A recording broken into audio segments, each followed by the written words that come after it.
भस्मागिरी एक तपस्वी था। भगवान शिव के द्वार के सामने, उनके महल के सामने, रेजिडेंस के सामने ऊपर को पैर करके नीचे को सिर करके खड़ा हो गया। 12 वर्ष तक खड़ा रहा। तब पार्वती ने कहा कि हे भगवान, आप तो समर्थ हैं, महादेवों के देव हैं, आप क्या नहीं कर सकते? क्या मांगता आपका पुजारी? इसको फ्री करो।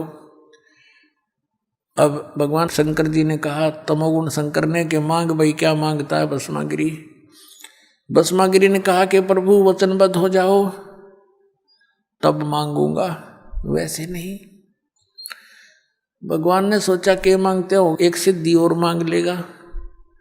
कहने लगा भी ठीक। भगवान शंकर बोले भी ठीक है, मैं वचनबद्ध हो गया, मांगो क्या मांगता। खड़ा हो गया। क्या मांगा कि आपने जो ये कड़ा पहन रखा, ये कड़ा दे दो। उस कड़े में क्या करामात थी, क्या विशेषता थी कि उस कड़े को किसी के सिर पर रखकर यूं कह दे भस्म, तो वो जल जाता था सामने वाला। उसमें ऐसी सिद्धि शक्ति थी। और इस बात से परिचित था कौन? शिव का पुजारी भस्मागिरी। भगवान शिव ने वचनबद्ध हो गए थे, तुरंत अपना कड़ा निकाल कर दे दिया अगले पुत्र। भगवान शिव ने सोचा जंगल में रहता है, अपनी रक्षा के लिए मांगता होगा। अब जो ही भस्मागिरी के हाथ में आ गया कड़ा, वो भस्म कड़ा, अन्यों बोले ही बोले, होशियार शंकर भगवान जिसकी पूजा करे था उससे का दुश्मन हो गया।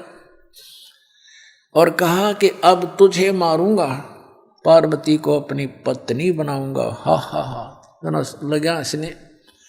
भगवान शंकर ने सोचा ही तो बस सचमुच चोर बदल गया। इसने तो तेवर बदल लिए, सचमुच करेगा यूं तो काम। और लू करया शंकर भगवान की तरफ। शंकर भगवान ने तो डांक ठोक दी, फुल स्पीड तो भाग दिया, मर गया भाई। अब पुण्यात्माओं, इनको अविनाशी कहा करते हम, और ये कथा रोज पढ़ा करते। अविनाशी तो कबीर भगवान थे, परमेश्वर कबीर देव, जुलाहा कबीर, दान कबीर। और उनको कहने लगे कि तुम्हें उबलते हुए कढ़ाई में तेल के, सरसों के तेल के कढ़ाई में तेरी परीक्षा लेंगे। परमात्मा बोला ले लो। परमात्मा बैठ के जाके अर्जों के तो रहे। और फिर एक झेरे कुएं में डाल दिया परमात्मा को। ऊपर से मिट्टी गोबर सब कुछ भर दिया, छड़े सैकड़ों फुट मिट्टी, हजारों टन मिट्टी ठोक दी। सेक्त की गया सिकंदर लोधी के पास के, कहा कि तेरे उस भगवान को हमने मार डाला और झेरे कुएं में ठोक दिया है। सिकंदर लोधी कहने लगे वो तो देखो कमरे में बैठे हैं।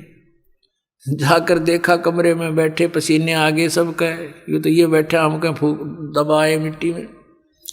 अविनाशी तो ये थे भाई, ये अविनाशी नहीं थे। ये आप कहने लग रहे हम अविनाशी नहीं है, हमारा जन्म मृत्यु होता है। तो ये लोक वेद सुना कर हमारे पूर्वजों का नाश कर दिया नकली संतों, ऋषियों में, ऋषियों मंडलेशों, गुरुओं ने। अब इनसे बच्चों टाइम दिया पुण्यात्माओं, पाछे गई सो जान दो, बाकी बची रख लो। कुछ नहीं गया अभी तक। असंख्य जन्म और होने थे, ये पीछा छूट जाएगा। अब ये तो तमोगुण शिव जी के उपासकों की कथा सुना दी कि राक्षस स्वभाव को धारण किए हुए इतना बुरा दुष्ट कौन होगा अपनी माता के ऊपर नीयत खराब कर रहा। क्योंकि गुरु यानी इष्ट की पत्नी मां के तुल्य होती है। और आगे आके भगवान शंकर जी और पीछे पीछे पुजारी, आगे भगवान, दोनों जहां स्पीड खींचे।